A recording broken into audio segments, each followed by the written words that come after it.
This morning. You know, Mika and Willie, how long have we been doing this now? 10 years? 10 and change. 10 and change. I think this is the first time I've caught myself at 6 o'clock in the morning looking through the papers, just trying to find something to cover. Oh, come on. Like, this is...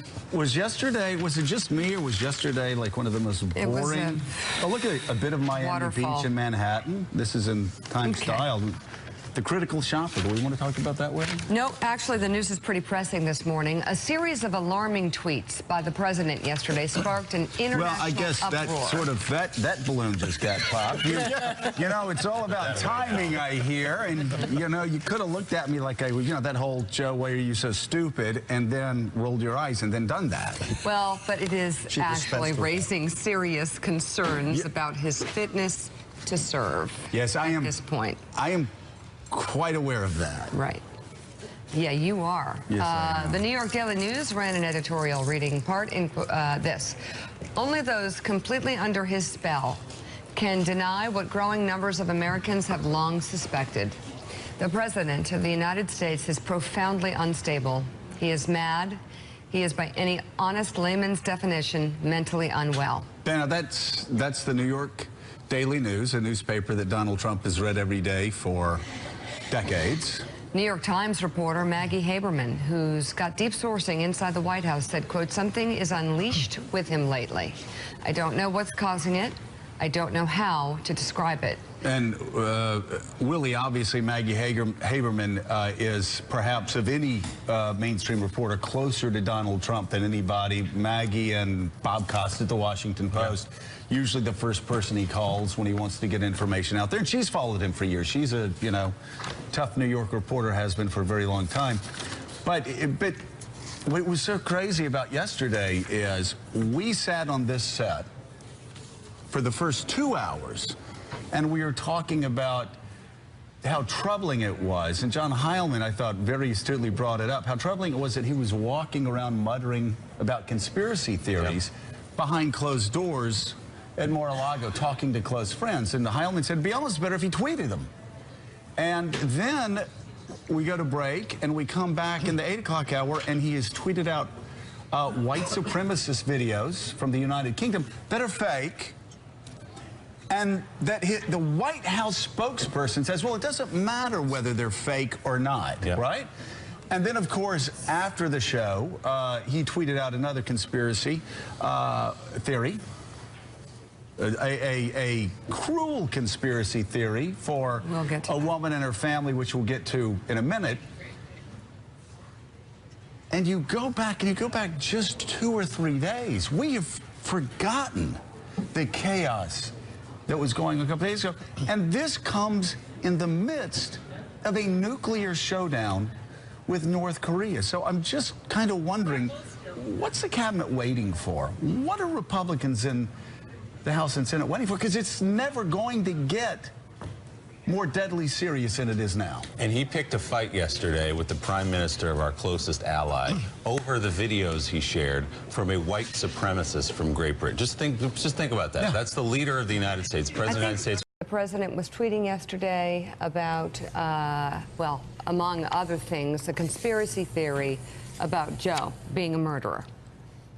And we released a statement concerning the president's tweet in which he attacked Joe. I'll read it because I wrote it. I'll speak for Joe and myself here because Joe has stated that responding to President Trump's tweets are a waste of his time. Today, the president crossed another deeply disturbing line with his attack on Joe, the chief law enforcement officer of the United States of America, advanced a false conspiracy theory to intimidate the press and cause a chilling effect on the First Amendment. Joe and I are not intimidated, and his bizarre behavior contravenes both the Constitution and basic moral judgment. This is all we're going to say on the matter. We're going to continue to focus on more pressing issues like the nuclear conflict with North Korea, and we hope the president will do the same. And so we'll focus more now on North Korea. And yet, he is completely detached from reality.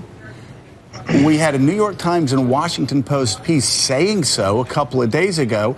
And the question is, Mika, If this is not what the 25th Amendment was drafted for, Then what is it? I would like the cabinet members serving America, not the president, serving America. America. You serve America, and you know it. You know you don't serve Donald J. Trump, scam developer, scam, Trump University proprietor, reality TV show host. You don't represent him. You represent 320 million people whose lives are literally in your hands, and we are facing a showdown with a nuclear power, and you have somebody inside the White House that the New York Daily News says is mentally unfit, that people close to him say is mentally unfit, that people close to him during the campaign told me had early stages of dementia. Now, listen, you can get mad at me if you want to. You can say that's not okay to say, but it is okay to say. When are we supposed to say this? After the first nuclear missile goes? Is that when it's proper to bring this up in polite society? Tell me, General Mattis, when is it polite to bring this up in polite society? Rex Tillerson, when is this the right time to talk about a mentally unstable president in the White House and a nuclear showdown with another unstable madman in North Korea? Is it after the first nuclear missiles fly? When exactly is the right time, Steve Mnuchin? Pence. Mike Pence. Guess what? Republicans want you to be president. The Republicans in the House and the Senate would love you to be president of the United States. You know why? Because you're stable. And here's the thing. Everybody around Donald Trump knows he's not stable. Everybody around Donald Trump knows he's not stable now. Kelly. Everybody. And yet